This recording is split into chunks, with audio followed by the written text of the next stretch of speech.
Hello and welcome to ReCall The Midwife. We are a fan podcast where we watch an episode of Call The Midwife and talk about it. Today, we're talking about Series 14, Episode 4. I'm Alex.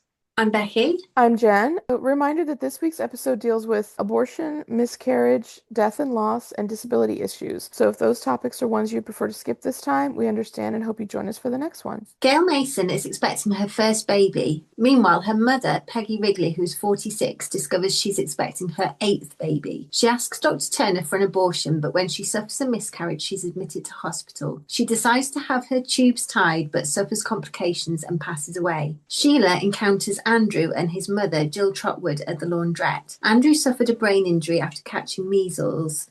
She helps to encourage other mums to have their children vaccinated. And Nonnatus house welcomes a new postulant, Sister Catherine. Whoa, you guys. Now, this is quite possibly the worst episode Jen could have watched because Jen has had a little procedure today, but she's been put under for the first time in her adult life. And the night before, she was watching this episode where someone died, which I think...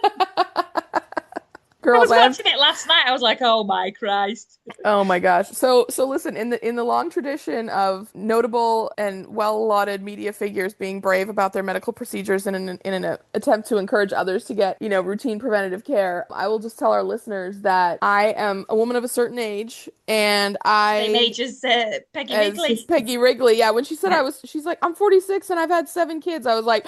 Oh my God, like it really took me back. But I will be honest, I had a colonoscopy today and I had some apprehension going into it, but actually it was just fine. Everything was fine. Not helped by this episode. No, definitely not helped by this episode because I was like, oh my God, routine medical care, like so I really did, and I've really not ever been under this kind of anesthesia before, so it was very new for me. But all I'll say is, just like when I had my mammogram, I'm just going to be an advocate for please everyone get the routine care that their doctor recommends that will help their health in the long run. It's not so bad. Nothing. Honestly, I will tell you. So I was laying there doing the final prep with the staff before I had to go in for the procedure, and I was like, oh, this is kind of embarrassing, because of what it is, and I was like, this, I don't really like this. I was just really wishing for it to be over, and I honestly had a flash from Call the Midwife when the lady. It's not related. It's not the same issue at all. But remember when she goes, well, I just don't like to discuss me down belows. Yeah. And I think it was because she had she was using rags and stuff to try and yeah, because her bladder was falling out. It was because she'd had so many babies, her stuff was just falling out of her body and everything. And I just really thought, oh my gosh, truly, this is one of those things where because it's kind of it's not embarrassing. I mean, it's embarrassing to you because you are not used to dealing with it, but it's bread and butter for everyone in that surgery. Yeah. Yeah. Literally, the nurse was like, we've done 10 of these today. I mean, they don't care. They don't care at all. It's like human bodies are just human bodies. Jen, you're probably one of the better ones they've got. Do you know what I mean? Yeah. Also, didn't they have a big campaign over here where it's like, don't die of embarrassment? Yeah. Yes, honestly, yes. Well, and I'll tell the story really fast. My mom worked at a church. She was a church administrator for a long time, and she met a lot of parishioners and things like that who would come into the office. And there was a lady who had really put off preventative care and then got a bad diagnosis, and she made it her mission to tell everyone. She's like, don't do what I did. Don't put off the care that you need because you're embarrassed or because you think it's unseemly or because you think it's not ladylike or anything like that. She's like, make sure you get the care that you need to prevent and test for these things because I want everyone to be safe and happy. And so anyways, so yeah, I'm grateful I don't have to do it again for a super, super long time. Ever, hopefully. Yeah, never. Yeah. If I you know what, let me just tell you something. I had my ACL reconstruction. Yeah. And I was like feeling like, oh God, it's just embarrassing, isn't it? Like, because they were saying you've got to go in the surgery in just your knickers all this. Yeah. And I was like, yeah, but people see all the time. And my friend at work was like, yeah, and you're probably one of the best. And then someone else was like, yeah, but they're mostly athletes who do their ACL. I was like, thanks. So you probably probably will be one of the worst. Oh my God, yeah. So anyways, oh wait, on a quick side note to the Peggy Wrigley. By the way, guys, Jen's been under, and I feel like this is probably going to be a bit more crazy than she realizes. Yes, I mean the whole episode, not this sentence. I know, I'm not responsible for anything I'm about to say. But I actually had a moment because Peggy Wrigley said she was 46, and I had a real like, like when she said that. But I was listening to a podcast the other week, and they were talking about Susan Boyle's like new music that's come out, how she's had this like big blow up and everything. And Lodge, yeah. Right. And I was like, oh my God, Susan Boyle. Like, I haven't thought about her in so long. And then they go, oh yeah, did you know that when Susan Boyle went on the X Factor or whatever Britain's it Got was? Talent. Britain's Got Talent and did the, the original thing that everyone like went viral and all that. She was 46 years old. And I thought, oh my God. Like, I was literally putting my makeup on and I like dropped my mascara brush like in the sink. I was like, no! You know what? So I turned 45 last week. If you had asked me how old she was when she did that, I would have been like 58. 60 years old. I would have been like, I would have been like, she's a senior citizen. And I was like, she was the same age as us. Well, you two know this, but I turned 45 last week. Yes. And I filled a form in like the next day and I was 45 to 50 category. Yes, I know. Oh my God. It's so jarring. Yeah. I'm closer to 50 than I am to 40 at this point. I don't know how. You know what's awful? That. My husband was like, "Oh, we're closer." When we were born, it was closer to the World War than I can't remember what he said now. Like the millennium or something like that. Something ridiculous. Yeah, some kooky set category. Yeah, I wanted to stab him, whatever it was. I know. I remember. I've heard that phrase. Yeah. I can't remember it either, but it's shocking. Yeah. Well, I think it was the 1970s are as close to the 1920s as the 1970s are to now. Like, it's the same amount of distance of time. And I know that I'll ask him. Anyway, I'm sure you guys know what we're talking about, but yeah. Now we talk about series 14, episode 4. Which storyline are we talking about first? Are we talking about Sister Catherine? Are we talking about the vaccinations? Are we talking about Peggy Wrigley? Bex, you say, what do you think? Let's talk about Jill Trotwood. Right, okay. Okay, so that's it's all to do with vaccinations. So I put vaccinations on my notes for this. So should we talk from the start of the vaccinations thing? Yeah. Sheila's washing machine is broken. Yeah. Dr. Turner has brought the washing to the surgery so that Sheila can pick it up from the surgery and take it and have a service wash. Yeah. I mean, don't get me started, girls. Higgins, who was sat eating the most neatest sandwich in the world, by the way. Yes, of course. Nary a crumb. Yeah. Calls him out and says, this is so, what does she say? Convoluted. Why don't you, and he's literally said Sheila's going to take it for a service wash. It's like, why didn't you just drop it off yourself, sir? You're right there. You had the car. And he's like, well, I wouldn't know what to ask for. No, he didn't just say it like that. I wouldn't know what to ask for. That's how he said I literally thought of you when there was something later on with the vaccines where Sheila's like, oh, but Patrick, what about this? He's like, well, if I go now, I'll be able to do it, won't I? And I really had to like put it in the drawer, Sheila. Like his tone was the exact. I was like, what to ask for, Miss Higgins. Like it was just ridiculous.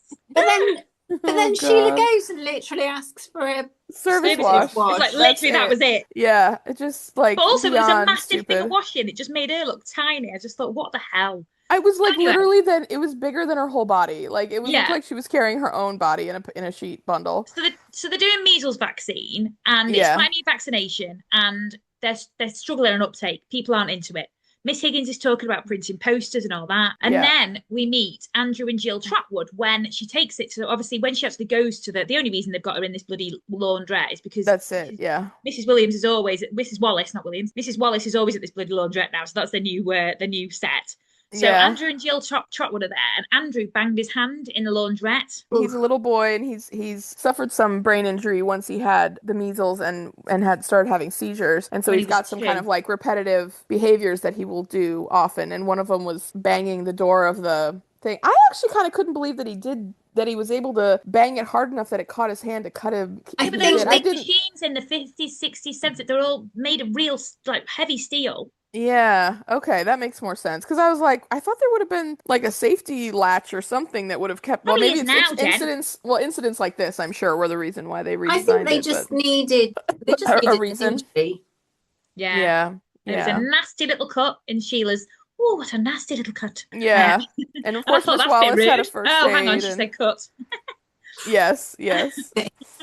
And so and so that kind of gets Sheila talking to Mrs. Trotwood, and then it's like, oh well, and of course, I mean, this is like such a thing that doesn't happen nowadays, because she's like, oh, I'll bandage the cut, and then she's like, and I'll come around in a day to check on it, and then when she goes around in a day, she's like, oh, the doctor prescribed, antibiotic cream. I'll make sure I bring it back in 20 minutes from when I leave or whatever. I just thought we are doing so much here for, I mean, I like, it's great, I love it, but I'm just like, Yeah, but wow. also when Sheila went down there, so obviously, well, also we find out that she says, "Oh, measles from when he was 2, but that made him the Andrew he is now. I couldn't love him more." Like she obviously loves him very much, but she's Yeah. This is before we realise she's struggling. Yeah. Her husband's left her because he couldn't cope. Yes. Well, that's what they find out when Sheila goes for the home visit, and But also she can't get him up the stairs because the lift's not working, so she's having to drag him up the stairs, and she's got parcels. Know. It's just a well, absolute.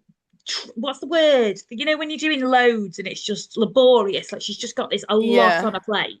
Well, it's like a Sisyphean task, you know what I mean? Like she does one thing, she's got to repeat it the next day. Like she's never catching a break. And then she's also like a member of an MLM. She's trying to work and get some income, The Gifford's catalogue. Yeah, but that's I don't know Gifford's catalogue. Have you heard of it, or do you think they've made it up, Bex? That was going to be my question.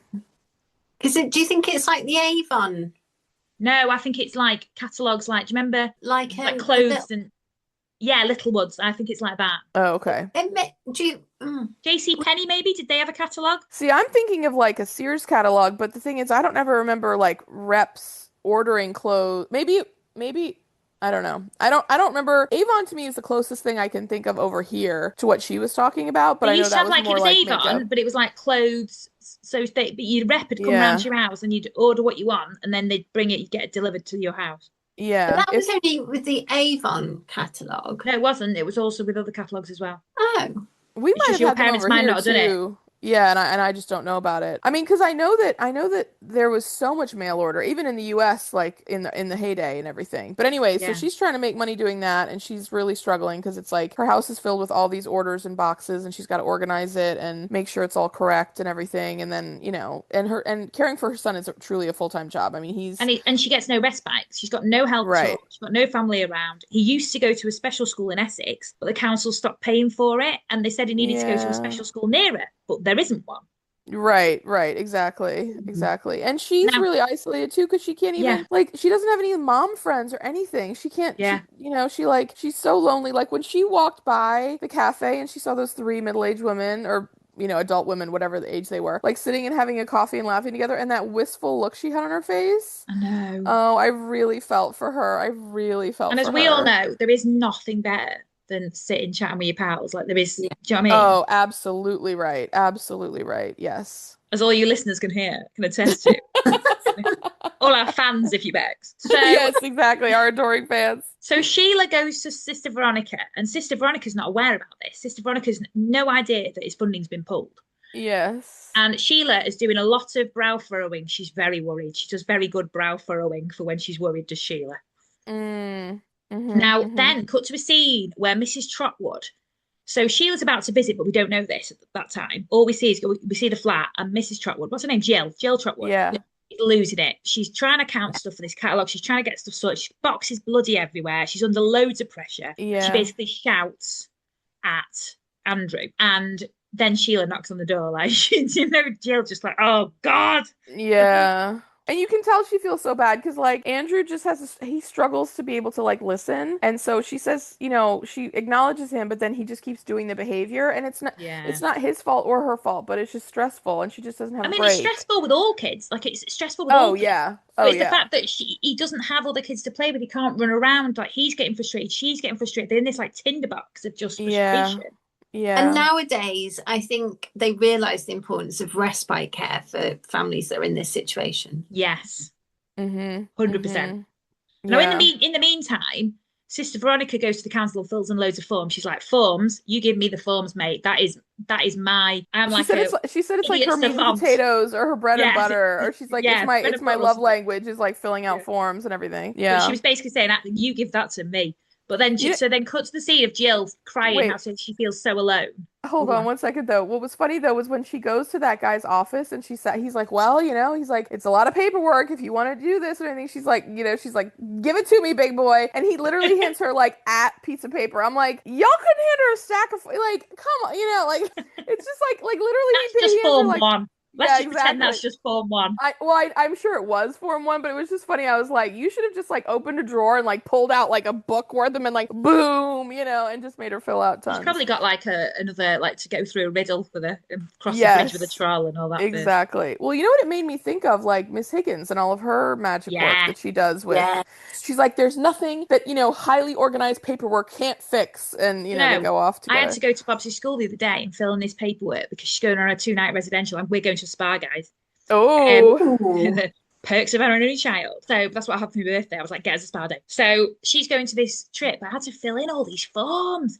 Oh, and I thought, do you know what I need right now? Miss Higgins, I genuinely thought that. I was just like, I've got to fill in all the doctor's flame, and there's no signal at school, so I'm there trying to remember. They were like, when did she last have this vaccination? And I just wrote, all vaccinations up to date. Yes, exactly right. Right. I'd be like, how in the hell should I know that? I'm her mother, but come on, give me a break. Exactly. So anyway, so Jill's crying to Sheila, saying how she feels so alone. And then what I really liked about this scene was that Sheila was like, I know. And she was like, well, you don't know. Because you've not been in this situation. As politely as I can say this, you don't know.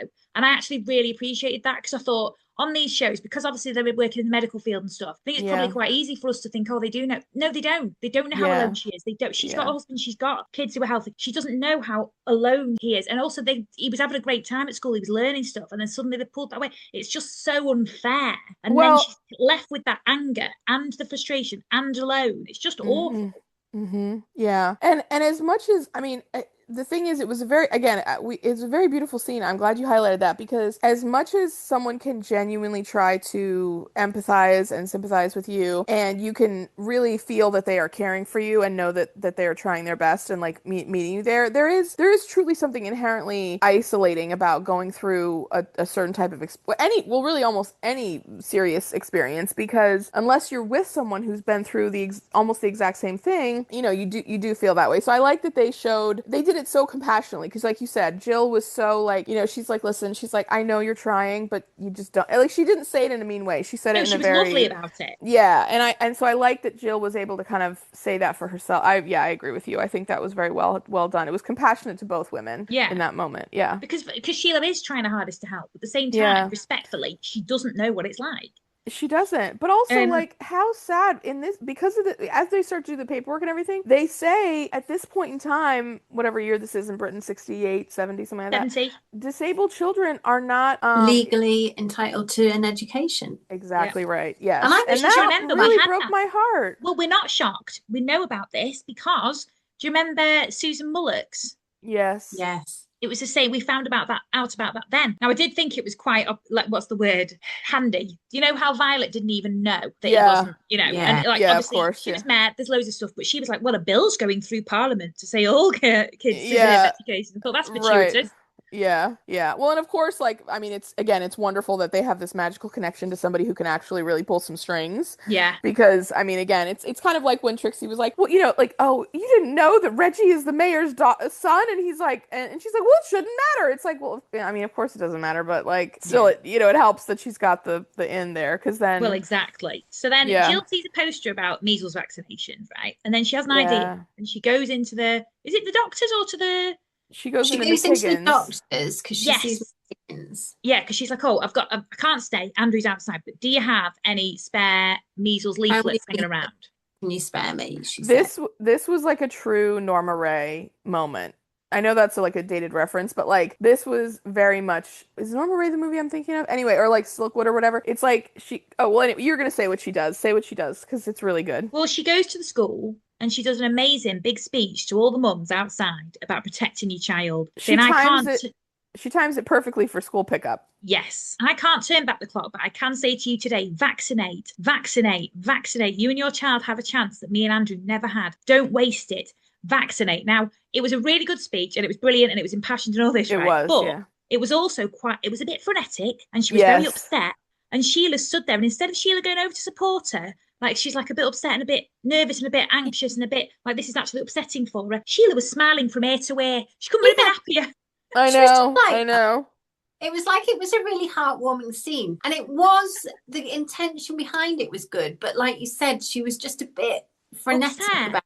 Well, Yeah. it was a bit like I did think to myself as I was watching, I thought if I was a mom picking up my kid and it was like a regular like Thursday afternoon, I'd be kind of like, what's going on? Like, why Yeah. why is this Around the happening? children as well. Yeah, and Yeah. like the kids are all hearing it and everything. I mean, the thing is, I like that they've highlighted this before, but this is truly an issue of people just are not in the routine of these vaccines. They don't know that they exist. They don't really understand the importance of them, and it's not like this is kind of in a way revolutionary because it's an era before all of the information glut that we have now, and then all of the misinformation that we have now, and all of that kind of thing. People are just kind of like measles vaccine, what? You know, like they just don't know that it exists really. And nowadays, because vaccines have worked and people haven't suffered the side effects, people just assume that they don't need to get the vaccine. Right.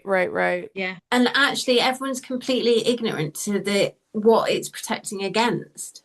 Yeah. Yes. Well, yes, we don't yes. even need to go on about people anti-vaxxers online. So I know. We're there's all a rail very, very, strike. very pro-vax. Yes, Yeah. absolutely. So there's Even a rail though- strike.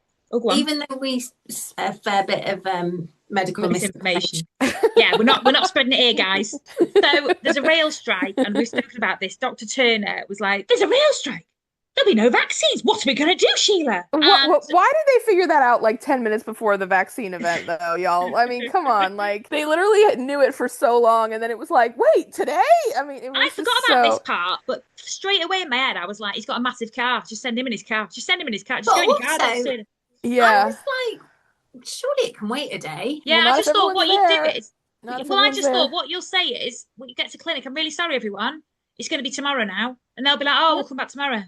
Done. Do you know what I mean? But maybe British people would come back tomorrow. I feel like American people would be like, oh, well, never mind. My schedule is like too busy or something. Schedule. But they wouldn't because none of them are working. They're all mums in Poplar, aren't they? None of them That's are always. true. That is yeah. true.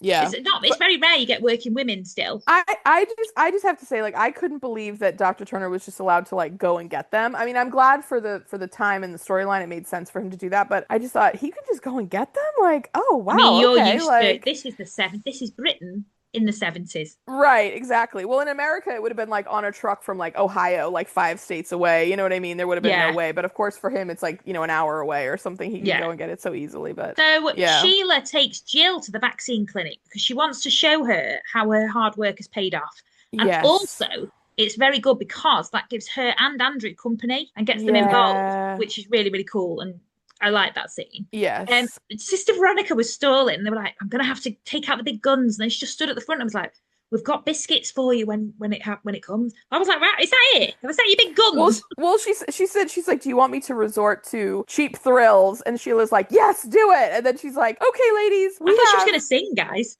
I didn't know what she was gonna do, but I was Dance. like, is she gonna do like cash prizes or whatever? But she basically was like, we're gonna be giving out fancy biscuits at different intervals, and everyone was like, I thought that ooh. they were singing "Why Are We Waiting," and I hated that. Mm. I just thought there would nothing be happy. Women would not. There would literally women would be absolutely fine, be really happy and fine with their kids playing together. Yes, and them all exactly. just having a chat. Yeah. No one would be annoyed at that. They'd be loving Yes. it every second of it. I just thought that is unrealistic. No one would be like, why are we waiting? Everyone would be like, yes, my kids got someone to play with. I can see them, they're safe, and I've got someone to chat with. Yeah. Happy days. And probably half of them are all in mutually overlapping friend groups anyway. You know what I Probably mean? a bloody Like, family as well, let's be honest. yeah, they in all Poplar. know each other. I mean, yeah, with 7 exactly. kids in a family, you've probably got about 3 of them there. Yeah, well, and that's the thing. It's a very. I mean, what? No, this is. I was gonna say the kids are there. I'm like, well, obviously the kids are there. Who's getting the vaccines? Anyway, sorry, that was a stupid point. But anyway, yeah, it was. They were all very happy to You've been knocked out today, sit guys. and wait. I know. I was like, oh, but all the kids were there as well. It's like, well, duh, this isn't. I don't So know what Violet that- comes in with a letter saying they're Yes. sorting Andrew before the new school year, right? Now she bursts into tears, right? And she's like, understandable, yeah. it's got the word hope in it, and it's such a small word, but it means so much. Hope was the thing I lost. And then she's like to Andrew, we did it. Well, it's very sweet. I will say it's another one of those ones where there's a very wonderful and seemingly convenient solution to this very serious problem, which I loved it. I was like so grateful for that, but at the same time, I was kind of like, oh, well, that's very nice that it all worked out so simply. It did, but how did it end? What hat was put on Andrew? Oh, a beaver. Cubs, even Cubs. Yeah. Actually, hat. I was really slow on the uptake because I was like, wait a minute, he's already going to school. You made that sound like that was crazy. No, it just made me think of an actual beaver. Like, no, not like that. I meant the animal. That's because my friend at work is going to be a beaver leader. Oh, is she or he? Only because it means her son can go to beavers. Right, yeah, but we just had our brownie leaders just leaving, and they were like, in the group, they were like, I've had a brilliant time doing this, and she's amazing, right? And in the group, she was like, does anyone want to take over? Please tell me if you can take over. Radio silence. No one wanted to be the first person to say anything. Oh my God, I know. Oy. But I actually was very confused. I thought he was starting school, and then I realized way late that it was like, oh, that's Cubs. But it was sweet. Huh? He could have been in Cubs for ages. Yeah, but I think they didn't realise that he could. I think it was just something that was, she didn't know anyone in the community to ask about Cubs. She'd probably not seen other kids in Cubs because they're in this little flat. I don't know. Yeah. I mean, she totally could have been, yeah. But a lot of people don't. The point is they got it going for her. Don't know what they can do. Not in a bad way, but you know what I'm saying? Like, resources are not always intuitively, like, accessed, so, yeah. But he goes to Cubs. I wish I was signed up for less. It's ridiculous how much we're running around doing stuff. Also, Bob's was the Rosebud last Saturday. Oh, she was at the Rose Queen party. Yeah, she looked beautiful. She looks so beautiful. Yeah. I think we did talk about it last episode, but it was it was very sweet. Yes. We recorded afterwards. Yeah. Honestly, guys, I'm really tired this week. I've had an incident with a frog. Oh man. Well, and listeners, if this is new information, I think you just need to explain that your cat brought a frog in. Saying you had an incident with a frog makes it seem yeah, it did. I'm really tired, guys. I've had a really big, busy week at work. And also the night before, a really big, busy thing at work. The cat brought a frog in, but we didn't know the cat brought a frog in because I think the frog was really, really like paralyzed with fear. And about 3 hours later, it started skipping around my room. And I was like trying to get up at 3:30 to like catch this frog. And you could finally hear the noises of the frog. I couldn't find it. Went under the bed anyway, about an hour and a half later. Then at like 5 a.m. it was just honestly horrendous. So I didn't really sleep much. Anyway. Yeah. This has been an oddly like busy and stressful week for all three of us. So we got on the call and we were like, oh my God, this week has been so tough. And it's been like just something in the water. Also, it's been so hot here. You guys would have melted. It's yesterday and today it's been like almost 100 degrees here. Oh no, thank you. It's been, although we're in the exact opposite here, peeing down and awful. Yeah, although can I just tell you, like, windy. It's not been windy here. Can I just spare like a quick moment for my grass, because I have been trying to keep my grass alive. Like I've done all this landscaping work, and I think I missed a couple of waterings, and I went out the other day, and like a whole bunch of it was just like sad and brown. And when I tell you, I honestly grieved over this grass. Like I mean, not badly, but like I was like, oh, this grass. And I want to go out and water it today, but I don't think I have the energy. I've got to try. I don't know, man. Have you scarified it? Huh? Have you scarified it? What's scarify? When you like takes all the moss out. Yeah. When I take all the moss out? I don't know if you have mossy lawns over in America. I don't think I have a mossy lawn. Right, that's good. It's good to hear. You know what you need? A sprinkler. I have to. I'm learning a lot. I'm in a learning phase. I'm in a lawn learning phase. I'm learning all the time about just how delicate grass is. Like it's not delicate though, Jen, because honestly, even if it goes brown, it'll come back again. Oh, good. Thank you. That is what I needed to hear. Yeah. That is the reassurance I needed, because honestly, I was like, I did all this and then the grass is dead and it's not going to come back. I mean, you two could probably do a gardening podcast. I'd just like watch. My husband does all the gardening and I do nothing. Well, I've had an upsetting week because I planted out my dahlias. Oh yeah. And we had a really hot period. Then we had a really wet period, and you can't get them. They don't want to be too wet because then the tubers rot. Oh. They rotted. I lost about 5. Oh, I'm sorry, Bex. I'm sorry. So anyway, I've planted them out, so hopefully that'll help. But then every day this week, it rains and then my heart sinks. Well, it's going to be a nice weekend, apparently. Yeah. Apart from here, where it's going to pee it down. Anyway. I'll tell you what, gardening is not for the faint of heart. It's life or death out there, you guys. I mean, really, honestly. Well, I'm saying I that should in send you a a picture of our joking garden. way. So our garden, it's got Uh-huh. lovely plants and all this, but then my husband bought a chainsaw and he was a bit like, I'm sick of it growing everywhere. And he has just absolutely, I can see all the fences for the first time ever. He has just literally, but he's not wrong. He's like, he's done this because he thinks it'll just grow back. And I think it will. It will just grow Yeah. back. Yeah. I He's can just actually doing it to make testify it to a bit more that. manageable. Yeah, because we had a whole bunch taken out of front and back of our yard, and it's wonderful that they did it, and it made a big difference, and it's really, really good. But I can definitely tell that, like, now that they've done that work, like, the maintenance is key because it will absolutely grow back if you're not careful. Yeah, Like, exactly. like That's what he's doing. Mother He's doing Nature will massive find a amounts. way. Yeah, absolutely. Now, shall we talk about Sister Catherine coming, or should we talk about Peggy Wrigley? Let's talk about Peggy Wrigley, please. Now, Sister Catherine's part of it, so let's pretend. Well, no, not pretend. We know she's there. I don't know why I'm saying that. We'll go back to the whole Sister Catherine storyline, but basically, she's existing and she's here now, right? Yes, yes. So Peggy Wrigley, which we've spoken about, she's 46 years old. Yeah. Yeah. Gail, her eldest daughter, is having her first grandchild. I really like Gail girls. Yeah, I Yeah, like Gail too. Her husband is in the RAF, stationed in Cyprus. Yeah.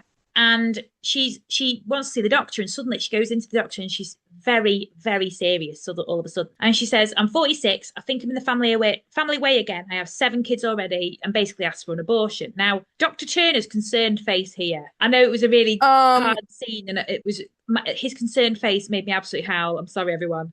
It was just like, also, why did he irritate me when I was watching this? Like, I just felt he said the right things, but for a minute I was like, what are you trying to say, sir? He almost had a thing of like, well, you want an abortion? Well, yeah, but they have to kind of, yeah, but that's the truth. That's how doctors were about it. But Nurse Crane was about it. Like, and that's what attitudes were then. Because he was like, Peggy, abortion may be legal now, but it's not simple. I agree with that, but at the same time, like, it irritated me, not so much Dr. Turner, because I'm like, okay, you kind of like can only get it so much, but I did kind of feel, I mean, and maybe it was because at that point I was like deep into like my prep and I hadn't eaten for like 14 hours and I was like so hungry and like, you know, whatever. But Nurse Crane was just like, oh, it's not that bad. Don't be upset. Like, it's okay. You know, and I'm like, she was really sweet to her and like did care about her, but I just thought, you're really just minimizing her feelings. Like, even though it is, I mean, I get where she's coming from and I get that it's period appropriate and everything, but at the same time, and that I was will like, have been people's reactions, yeah. but this woman was like so upset, yeah, like laying panicking. there on the table. She was like, I cannot have this baby. You don't understand. I cannot have it. I was just like, come on. It was similar to Sheilah's reaction to Jill Trotwood. Yeah. Yeah, we know, we understand, but no, you don't, because I've got 7 children. Yeah. And I'm about to become a grandma. But then also, it was interesting to me that more than one doctor had to decide. So Dr. Turner could say, yeah, I do recommend this, but even then, it could get rejected. Which, again, I mean, I know it's 1970, but like, it's the fact that just set my blood boiling for like women's rights and like reproductive rights anyway, because I was just like, what, 2 men have to tell you can have an abortion? Well, so Dr. Turner refers her to Mr. Wilkins at St Cuthbert's, and he talks about the option of sterilisation, which I thought, actually, this is brilliant. This is the first time we've actually had a doctor on Call The Midwife and he was about nice. sterilisation. That doctor was nice, actually. Well, no, this is just Dr. Turner saying it, though. Like, saying about yes. He offered it to her, and she was like, oh, that sounds like a good idea, yeah. Because obviously, when we first watched this show, it was just pregnancy, just like backstreet abortion stuff. Now, we're having medical people talking about sterilizations. We're having medical people talking about abortions. It's very different to when we first started watching it. Yes. And her husband was, I mean, they actually were almost like a super throwback to those early seasons of Call The Midwife, because her husband was the most. Did you recognize her husband? I did, but but I don't know how I recognized. Yeah, same as Bex. Have you ever seen The Office? Yeah. Yes. He was Lee from The Office. He was the fiance of the receptionist. I haven't watched The Office. Wait a minute. He was the guy that what was her name in that Tim was in love with? Yeah. What was her name?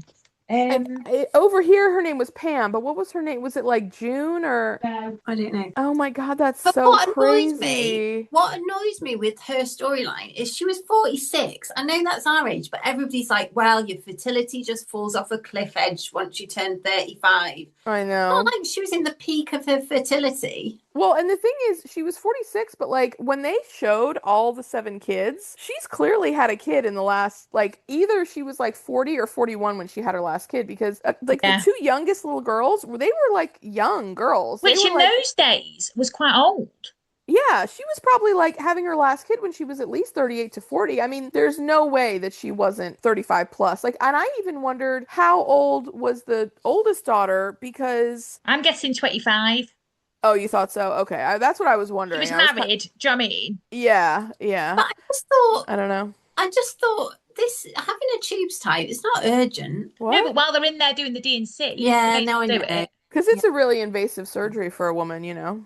Yeah. Peggy's daughter, Gail Mason, she has high blood. Oh, it's Dawn from The Office, by the way. Oh, Dawn, of course. God, I'm gonna have to go back and like watch that, because that's crazy to me. Well, I was watching it and the husband came in. Sorry, we'll go back to Gail. But the husband came in and he was like, I was like, that's Lee from The Office. And he's like, you are? Because he loves The Office. Yeah. Obviously the UK Office, the original. And he was like, oh my God, is he playing a bit of a dickhead in this? And I was like, yeah.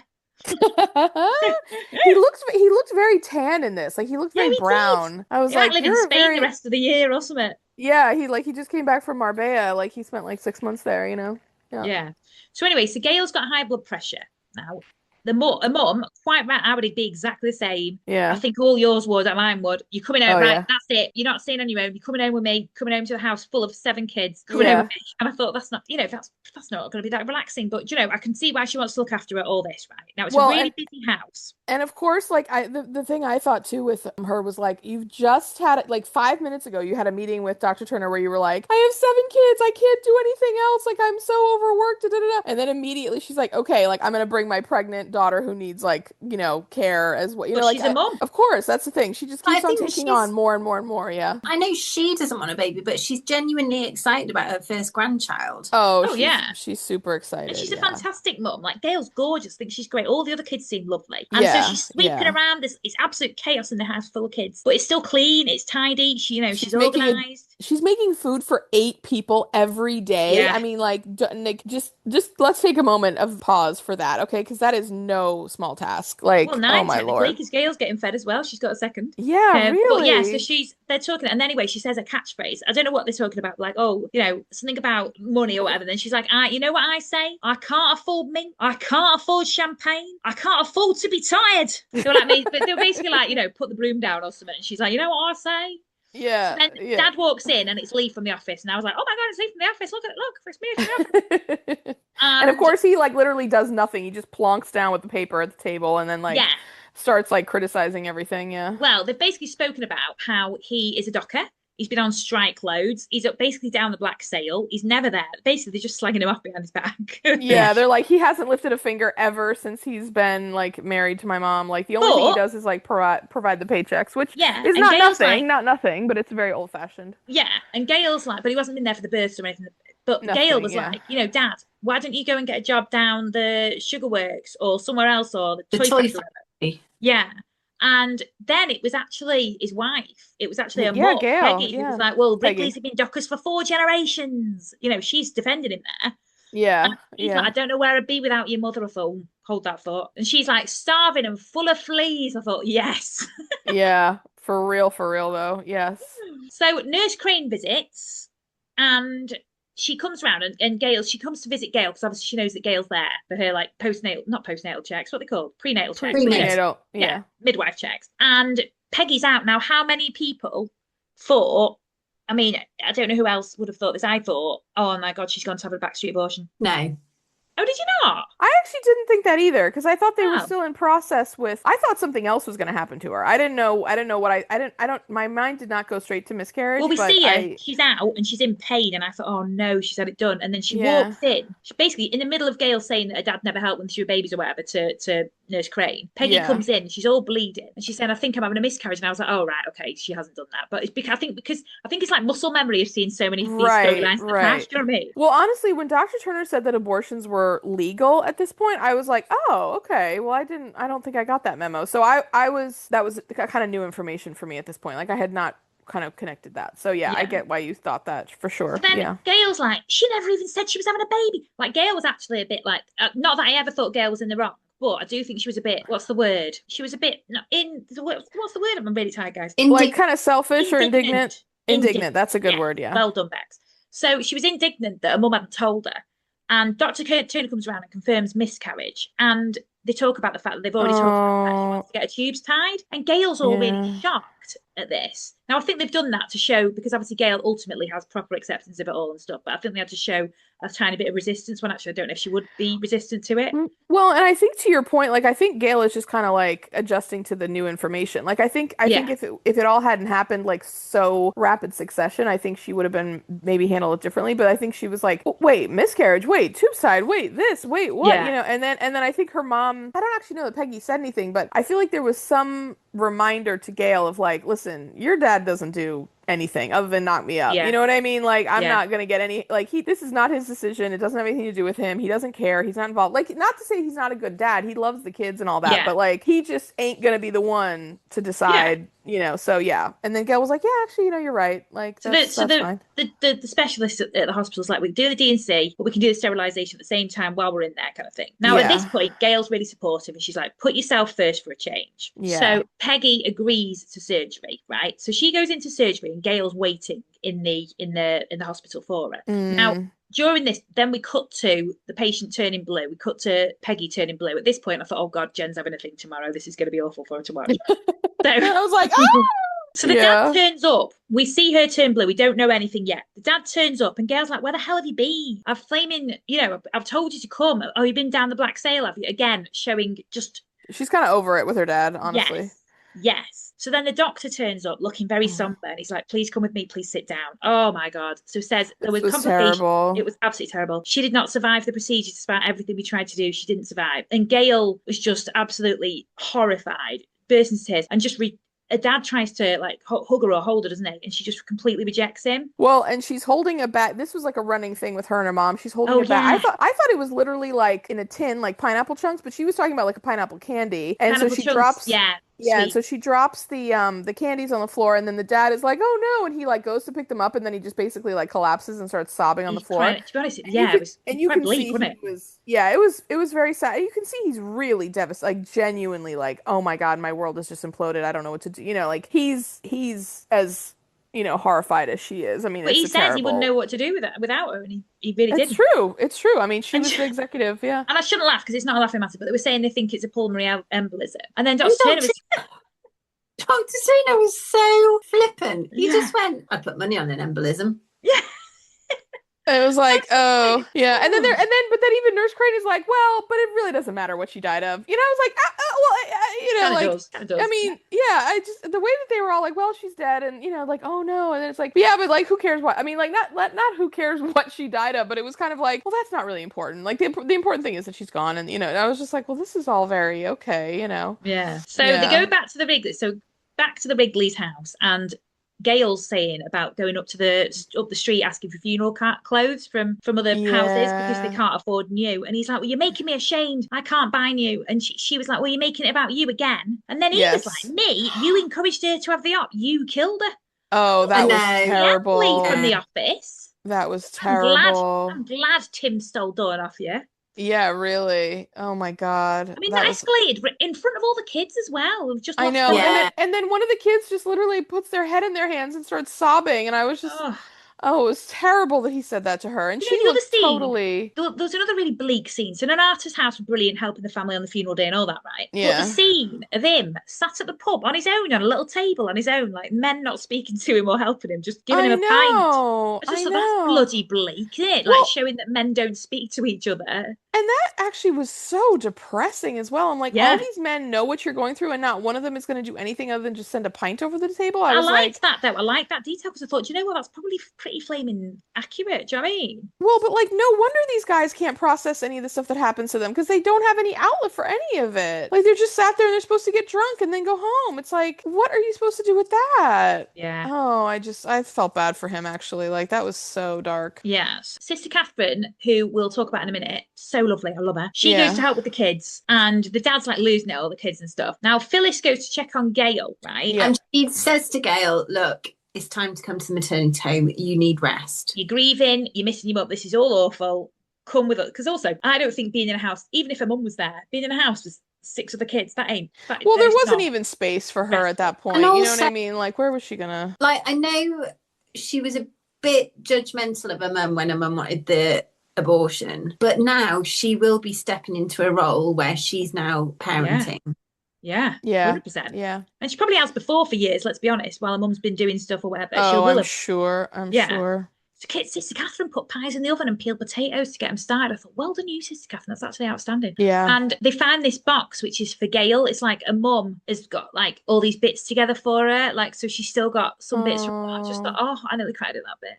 Oh, I was sobbing. Once the mom passed away, I was like, well, no. After it was the scene where they're all in their like funeral clothes and they all stand in front of the house and she's trying to do all the stuff. And I that's when I lost it. I felt so bad. I felt so bad for them.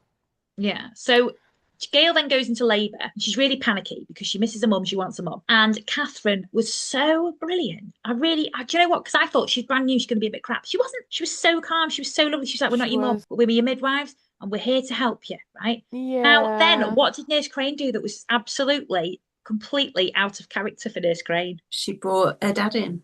Yeah, she's like, normally I don't like men in my room. I find they can be a bit invasive, but I think she needs familiar things. And you're a familiar face, and you're her dad. My face, yes, you're a family. Yeah. And you know what, actually? It was actually a genius plan because he also brought, I was actually quite sweet because he was trying to support. And he did bring the box full of things that her mum had got for her to help her. That was sweet. It was. He was trying to. You could tell he was like, okay, we got to step up. They brought him in and he was like, she was like, I'm tired, Dad. And he was like, what did your mum say? I can't afford mink. I can't afford champagne.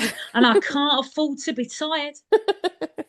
Also, then he gave her pineapple chunks, which had been on the floor, and she was like, well, it's been on the hospital floor, that's fine. I thought, they'd been on the floor, and then it's apparently been in his pocket for about a week. Like 4, yeah, exactly. It's like, you couldn't have gotten at least a couple more. I'm sure Fred would have given them you like a little bag for free, come on. But I did like that, because that was, again, another connection to her mum. And then, just like when they put the flying squad came, it's like, big push. Done. Yeah. Big baby girl. And I did wonder if they were going to call her Peggy, but they never mentioned it, did they? No, and I thought she was going to name her Peggy. Maybe she'll be like middle name Margaret. Yeah. So the dad was crying when the baby was born, and he was like, well done, girl. And then Phyllis was like, well done, granddad. I'm doing a bit Wallace and Gromit accents. I don't know what's going on. Oh my God. I did like the scene where he brought her 6 siblings in to come and see the brand new baby as well. That was really sweet. Oh, he's doing more. Do you know what I mean? And then she really stays. Like, I'll stay at home. I'll stay pat until Jeff comes home. He seems to come home the next episode because you see him all when he's in his uniform. Well, you know what I thought, actually, and this is me being really stupid. I thought that when they showed that at the end where she's home and the baby's in the bassinet and all the kids are there, and then there's that man, I was like, why is the postman standing there? I really thought it was a member of the Royal Mail. Yeah, but also, like how posh do you think Royal Mail uniform is? Well, exactly. I was like, but wait a minute, this isn't me. And like, when your head is like trying to figure something out, and you can like just see your brain working like in your own mind, and it's like, but that doesn't make sense. It's like he's standing with them in this room, and I was like, oh my God, wait a minute, what if that's her husband? Well, they did. I was really lost at that point, girls. I figured it out eventually, but anyways, yeah, he did come back from Cyprus, and like apparently one day. Well, she's like, I telegraphed him, and like he came right back. I was like, oh wow, okay. But then I did like the fact, before, like obviously, yeah, it was just absolutely straight away. But they were like, we pull together, we'll pull together, and we'll find a way, and that was her and her dad. And I did really like that. Yeah, it was very like happy, not happy, but positive. Like they were gonna. Basically they were pulling together, and it was good considering everything. Yeah. Shall we talk about Sister Catherine coming? Because I really like the scene at the start when everyone was just doing something, ironing, beating a rug, Fred with a death, like everywhere. No, I have to just call this out. Rosalind was ironing a towel. What in the hell? Hang on, I bet you Becky irons towels. Becky, do you iron towels? No, I don't. I did wonder. I was like, is this something Bex will say she does all the time? I was like, no, I don't. I absolutely don't iron a towel.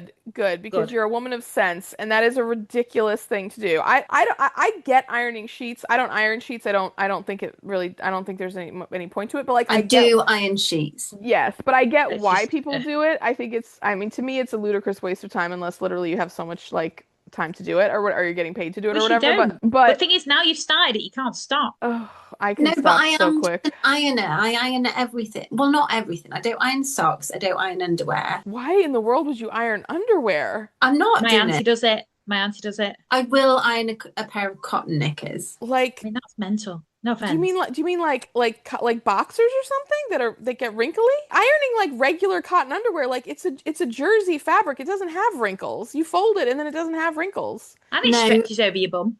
But Yeah, and it's stretchy. It goes on your. I don't have a tumble dryer either, so I'm taking stuff off the line. What It's difference does that different. make? It's different. If you fold stuff from a tumble dryer, you don't need to iron it. You don't have a tumble dryer at all?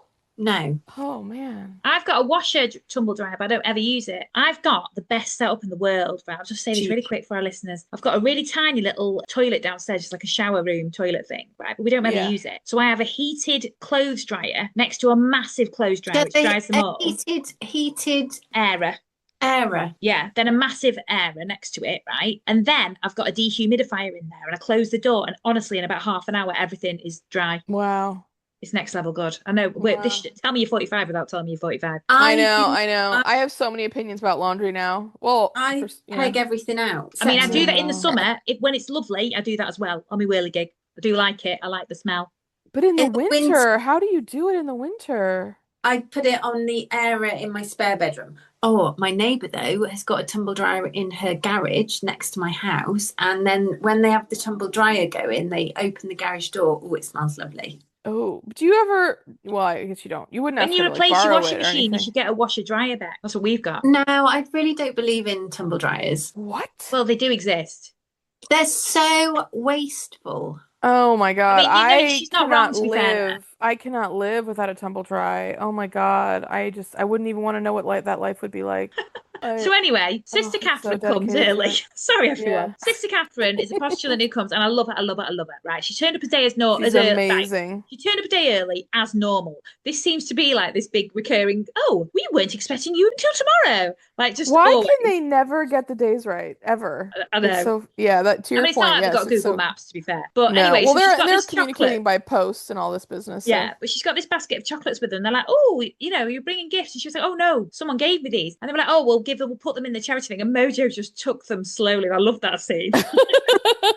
She's like, well, I guess I shouldn't be accepting free, like gifts from people. That's not part of our deal. And then Sister Veronica's like, well, yeah, no, that's fine. Like, we can just share them around with all the whatever. And then literally, as Sister Veronica like is reaching for it, Sister Mojo just like snatches them and just like slowly puts them under the table, and everyone's like, like no one's gonna like argue with her. We see her go to a room with I don't know which bloody room this is, because I feel like I've not seen. It's like the TARDIS. They've got enough rooms. Well, it's one of the rooms that we never know how it materializes, and then it's like the biggest room in the house. And it's got 50 blankets and a desk. Yeah, the room of convenience. Do you know what I really loved? When they explored seeing her explore Nonnatus' house through her eyes, because we don't get to have a bit of a nosy normally, and I really liked it going slowly around the room, and I thought, oh, when I was stopping it at that bit, I really liked that. And how nice were Joyce and Rosalind? Like, Joyce was like, oh, if you ever want to come down and just have a chat, like we'll like have a cup of tea. Everybody needs breaks. I'm right down the hall. It was so, your brain's a muscle. Yeah, you got to give it rest.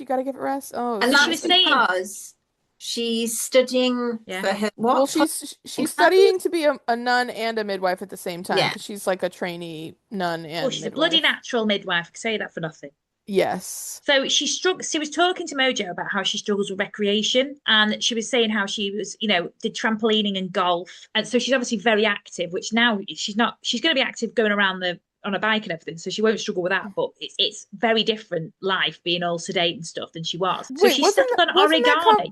Was that conversation with Sister Monica Joan or Veronica? Because I feel like when she said golf, Sister Monica, because Mojo just walked off.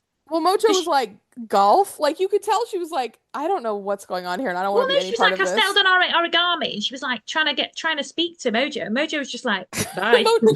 Yeah, she just had this like stone-faced look, and then she's like, anyways, and like just walked away. Yeah. And so Mojo then was honestly kind of like rude to her for a lot of their initial interactions. That's what I thought. So then she goes to sit to the table, and they're like, oh, she's come from St. Adrian's Children's Hospital. She's been there 2 years. And says, how about children a gift from God? And then again, Sister Monica and Sister Veronica were both having a bit of a struggle here, because she was like, Veronica, some Sister Veronica was like, some children try your patience. And then Mojo was like, well, some people have more fragile patience than others. The shade. I know. And Sister Veronica was like, oh, gee. Like, she kind of was like, who was she sitting next to? Sister Veronica gave somebody, whoever was next to her, like Joyce or something, like a look. And it was kind of like, oh, here we go again. You know, if she could have thrown a scone or some at her, she would have. Yeah, exactly. She was like, oh, grin and bear it. You know, she had to bite her tongue. They also showed a scene of her in Compline without us, by the way, guys. We've still not been in Compline. Come on. Oh. And I really enjoyed that scene. I thought Sister Catherine really conveyed the joy she felt when praying. And it was like, this is why you want to be a postulant. This is why you want to be a nun, because you obviously really love it and you really care. And she did speak in a minute about what she gave up and stuff, but I just thought that was really relaxed. I really like the joy that she conveyed. I really like that. Well, we haven't had, correct me if I'm wrong, we haven't had a new nun since Sister Francis, right? Yeah. So this is like the new nun when did energy. Sister Veronica come? Or do you mean postulant? I mean, like young, not been a nun for that long. Yeah, because Sister Veronica had already been in Hong Kong for like a decade and all that kind of stuff. Where did Sister go? She went to the mother house because she broke her arm and she was called Rosemary. I think she went at the end of season 12, right? Oh yeah. I think we had a whole season the other without Bennett her. sister, which oh my God, I cannot wait. I cannot wait to talk to you guys about it. I'm so freaking excited. I think we should just decide now. That is our next thing before Downton Blabby. We'll do. Oh, it's absolutely the next thing. Absolutely the next thing. But there's no question. They never said that Sister Francis wasn't coming back. I know, but they never say anyone's not coming back. Unless she was died. kind of left open-ended, wasn't it? Yeah, but maybe she'll come back for the movie. And they didn't know if she was going to get it. I'd love it if she came back for the movie. Honestly, I mean, she's going to get it for them. Now that she's become like a bigger celebrity, I bet you she might, because like that would give it more like oomph. The movie more oomph, you know? Anyway, so she has lessons with Sister Julianne, which I like the little behind the scenes and like she was asking her questions and all that. And then she asked if she was permitted to wonder. And I really liked that because I just thought it was a really nice scene. And how good was Sister Julianne's response too? Of course. She was like, you have to wonder because she was. Sister Julianne is such a boss. That was great. That was great. Her level, with how busy she is, how much awful stuff she's going on, how much pressure she's on, all these different things. The patience that woman finds, like I can't find the patience to, like Bob's in the morning, I'm like I can't. Patience you know what I mean? Of a saint. Yes, I mean, Sister Julianne is the ultimate example of how to be fully mindful and present in the moment at all times. Like, whatever is in front of you, that is what you are giving your full and, like, most sincere attention to. Like, she is, like, if I ever got to communicate anything to Jenny Agutter, I would just be like, Sister Julianne is such a gift. I love her. Yes, I totally agree with you. I mean, I'm such a stan for Sister Julianne. I know that's been me for so long. You could talk to her about that, and my husband could talk to her about the shower scene from... London or whatever that movie she was in. Werewolf. Anyway, so werewolf movie. All the way through, there's an aerial problem with Mojo, which is I think why she's exploring the house, because obviously the TV's not working properly, and she just walked off rudely before, but now she's kind of like shuffling around. Yeah, and she's so bereft at the TV. Like when Joyce tells her she can't make it work, she's like, oh God. So Sister Catherine is studying, and Mojo comes in, and she's got biscuits, and she's like, we're not really supposed to have biscuits in between. Like she's done exactly what she did to Jenny really with the cake, didn't she? Yeah. And she's like, well, you know, there's loads of biscuits here, so it's basically a meal on its own. She's like, yeah. And she's like, and if you eat them, then I guess I won't get in trouble as bad, you know, kind of a thing. Yeah. Yeah. But then she really goes into it with it. And it's a really beautiful scene. She was like, you know, is this the life you imagined? And she was like, well, I listened to God's voice, and God isn't a persuasive speaker, is he? I don't know why I sounded like Yoda then. God is a persuasive speaker, is he not? Is he not? Yeah, exactly. Oh. So I thought it was really good. But then Mojo was like, you know, she wants trying to get to know her a bit. And I thought, actually, this is good because she was just basically really rude to her before. But she was like, you know, what have you given up to be here? And actually, this was a really, really heartbreaking and beautiful list of things. Yeah. She said tights, which I thought that made me hark back to Sister Hilda. I know. It actually made me think, I thought the same thing, because I thought these are women who really had a full life before they, to say one is better than the other, but like Sheila, you kind of got the sense she turned 18 and then she was like, yep, I'm going to be a nun. And then she just went right into it and, you know, kind of didn't really do anything, you know, other than that. But she was really like living out loud. Like, you know, she had girlfriends, she had an apartment, she, you know, was going on dates, she was smoking, she was, I've got the list. Do you want the list? Yeah, go for it. Pear drops. Quite similar to pineapple chunks. Yeah. My cat. I've written my car. My cat Maud. Mascara.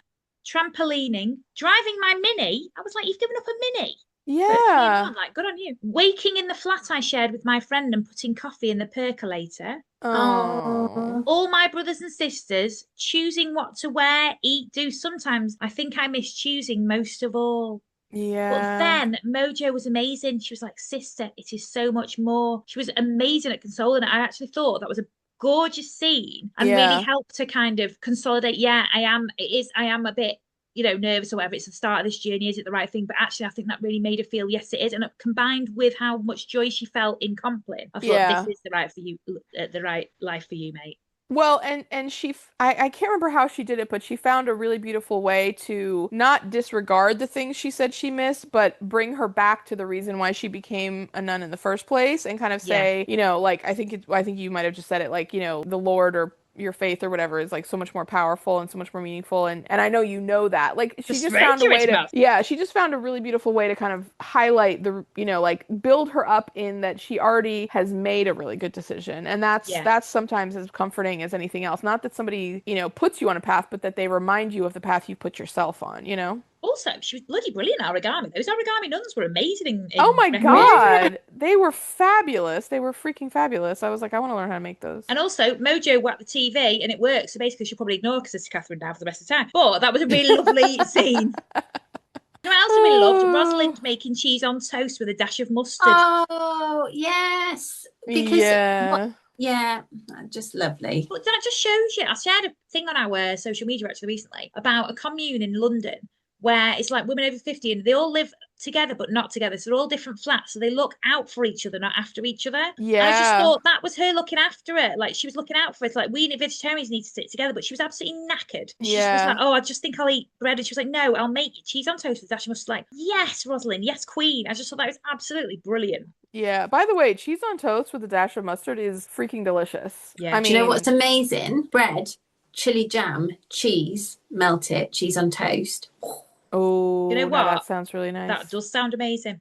Yeah. Oh, girls, wait a minute. I have to just take a small second so this is basically, okay, how am I going to say this? So growing up, we had grilled cheese. We ate, melted cheese sandwiches, like all that kind of thing like that. But I had not often encountered in the US a toasty. And then when I moved to the UK and you guys had toasties and toasty machines, and we would make toasties at all hours of the day and night, especially after we got home from going out. Yes, we would. Toasties, oh my God, the way that toasties truly exploded my worldview and like really gave me like a whole different perspective on life. I just have to shout it out because there is nothing like when, like, those nights when we would come home and we'd all had so much to drink and so much fun and we would be making toasties and you're just like, they're burning your mouth, but then you're like gobbling them up and you're laughing and it's just like. Do you not have toasty machines in America? Oh, I'm sure we do. I just have never owned one personally. They're not as prevalent. They're not as big thing. I remember it's not the same. Mind blown. And also kettle chef. Yeah.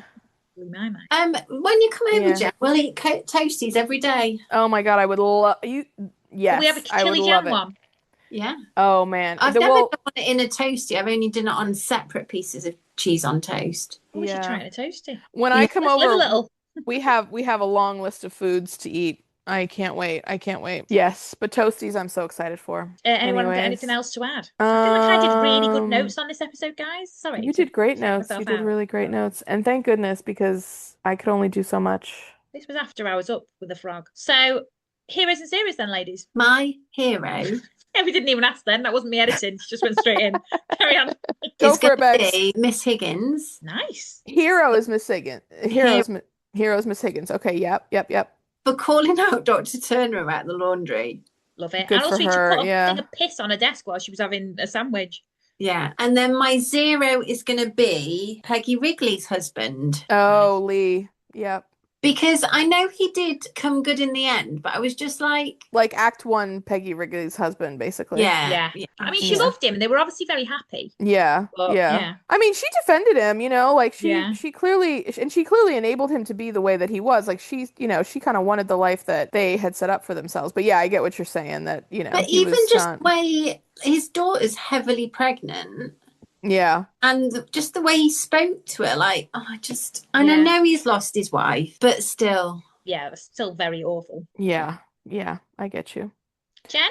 Okay, I'll go. My 0 is going to be not them at all, but the tough situation that, oh God, why can I not remember her name? The Trotwoods were in. And actually her husband deserves a 0 because he sucks. He like walked out on his family. But also, like, I just really felt for them. You know, she was trying so hard. She was struggling. The way that the council, you know, couldn't let the little boy go to school anymore. And full funding. Yeah, and he didn't have friends because he was at home and he was isolated, and she didn't have friends, and like, you know, girls need their girls, you know what I mean? We gotta stick together. So their situation just really kind of broke my heart, and I felt really bad for it, and so that's my 0. But I'm glad it worked out okay in the end. And then my hero is gonna be, I want to give it to the daughter, Glinda. No, Gail. Oh, Jesus. Anyways, blame the drugs. You've had surgery, fam. Yeah. Blame the drugs. I mean, every other week you do it, but carry on. I know. I was gonna say this is an epidemic. This is kind of more of a me problem than anything else. But anyways, Gail, she just did so great. And honestly, the real moment that I got to give to her is when she's in the hospital with her mom, and it's, you know, they're talking about the DNC and everything, and her mom looks at her with these eyes like just, you know, so tender, and she says, well, what do you think about, you know, the getting her tubes tied? And she says, Mom, do something for yourself. You do everything for everybody else. This is for you. And I got hero moment. I love it. Right. I've got a 0 of measles. It's never going to be a hero. Yeah, absolutely. That's a great 0. Also, other 0 for the lift engineers, because it apparently never works. Yes. Whoever's in charge of the lifts in those flats. I've got a few heroes, guys, because none of you picked him. Yeah. Okay. My first hero is Sister Catherine. I thought she was so fantastic at being calm and lovely in Gail's birth and making her feel, because obviously it was a really emotional time for her. Super. Again, for Phyllis, I thought she was brilliant in that as well. And also getting the dad in. Bit weird, out of the box for Phyllis, but I liked it. Yeah. And also Jill. She's my hero for how she's coping in that situation with her and Andrew. And she's doing everything she can for Andrew. And I know she's shouting at him once, but I think that's the, you know, extent to how that's understandable. Yeah. Well, she's still human, you know, like she was trying her hardest. Bloody brilliant. She was doing a fantastic job. And I just thought, good on you, Jill. So I'm glad they got help. I'm glad he got a place in school, because I think that was really important. Yeah. Like I just thought she was brilliant at advocating for her son and everything, when she was really just absolutely bereft and upset, and her husband left her and she wasn't telling anyone that. Do you know what I mean? I just thought, oh, she's got such a bad situation going on. So yeah. She tried so hard. And I mean, I really got to give her credit for putting herself out there when she was passing out all those flyers. Like, that's a real vulnerable moment to just go and like shout your situation from the rooftops and, you know, try to make a difference and, you know, not know how you're going to be received. I mean, she was really trying. Yeah. And Andrew was very cute. He was. Yeah, I loved him at the end in his Cubs outfit. And also the new baby, Gail's new baby, was really cute as well. Oh, and her husband, the postman. Yeah, he was cute. Yeah, Mason. That was able to get from Cyprus to Poplar in about 2 days. I know, they were like, until he moves out, I'm here forever. 2 days later. Like, okay, bye. So next week we will be watching Series 14, Episode 5. I can't believe we have Series 14. And if you want to watch it, listen along. Yeah. So we will see you next week. Thank you so much for listening. Bye. Bye-bye.